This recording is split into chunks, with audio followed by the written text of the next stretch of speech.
بسم اللہ الرحمن الرحیم۔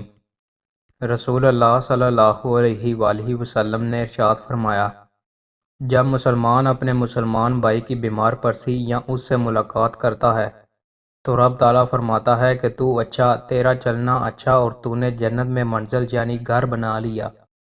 رسول اللہ صلی اللہ علیہ وآلہ وسلم نے ارشاد فرمایا، جو شخص یہ پسند کرتا ہے کہ اس کا رزق فراخ کر دیا جائے اور اس کی عمر دراز کر دی جائے تو وہ صلح رحمی کرے۔ رسول اللہ صلی اللہ علیہ وآلہ وسلم نے ارشاد فرمایا، جس نے سخت سردی میں کامل وضو کیا اس کے لیے ثواب کے 2 حصے ہیں۔ رسول اللہ صلی اللہ علیہ وآلہ وسلم نے ارشاد فرمایا، جسے نرمی دے دی گئی اسے دنیا و آخرت کی بھلائی دے دی گئی۔ صلح رحمی اچھا اخلاق اور اچھا پڑوسی بننا گھروں کو آباد کرتا ہے اور عمروں میں اضافہ کرتا ہے۔ رسول اللہ صلی اللہ علیہ وآلہ وسلم نے ارشاد فرمایا، جو شخص گناہ کرنے پر پریشان ہو اور نیکی کرنے پر خوشی محسوس کرے وہ مومن ہے۔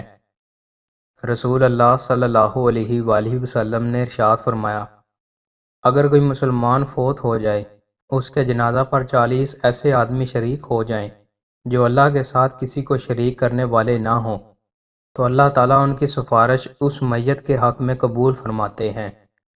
رسول اللہ صلی اللہ علیہ وآلہ وسلم نے ارشاد فرمایا، جس نے ایسا کتا پالا جو نہ مویشی کی حفاظت کے لیے ہے اور نہ شکار کرنے کے لیے تو روزانہ اس کی نیکیوں میں سے 2 قرات کی کمی ہو جاتی ہے۔